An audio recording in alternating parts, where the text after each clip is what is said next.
పనికొచ్చేటట్టుగా చేసినాం అధ్యక్ష. So 2014లో Telangana June 2న వస్తే సెప్టెంబర్లో బతుకమ్మ పండుగ వచ్చింది అధ్యక్ష. నేను అంతకుముందు తెలంగాణ జాగృతి నుంచి దాదాపుగా 8-9 సంవత్సరాల నుంచి కంటిన్యూస్గా బతుకమ్మ పేరుతోని ప్రతి సంవత్సరం కార్యక్రమాలు చేసేదాన్ని అధ్యక్ష. 2014లో వచ్చినటువంటి బతుకమ్మ, తెలంగాణ రాష్ట్రం ఏర్పడ్డ తర్వాత వచ్చినటువంటి మొదటి బతుకమ్మ నుండే నా మీద రిస్ట్రిక్షన్స్ ప్రారంభమైనాయి అధ్యక్ష. పొలిటికల్ పార్టీలో ఒక వ్యక్తిని స్వేచ్ఛను ఎట్లా హరిస్తారని చెప్పడానికే ఎగ్జాంపుల్ చెప్తా ఉన్నాను అధ్యక్ష.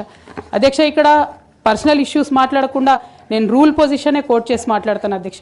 అధ్యక్ష, section 29A of representation of people's act ఉంటుంది అధ్యక్ష. It is a statutory obligation for political parties to follow democratic norms.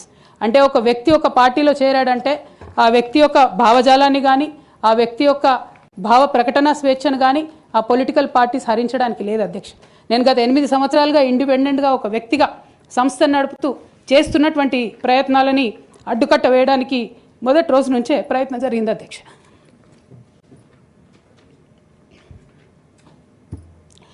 కానీ ఎక్కడ కూడా నేను తెలంగాణ బిడ్డలని, తెలంగాణ ప్రజల్ని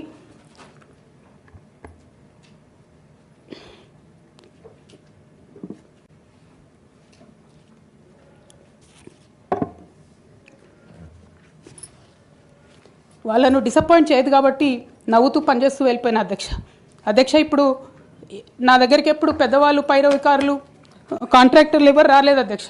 నేను ఎప్పుడు కూడా పేద ప్రజల మధ్యలోనే పనిచేస్తున్నాను అధ్యక్ష. నా దగ్గర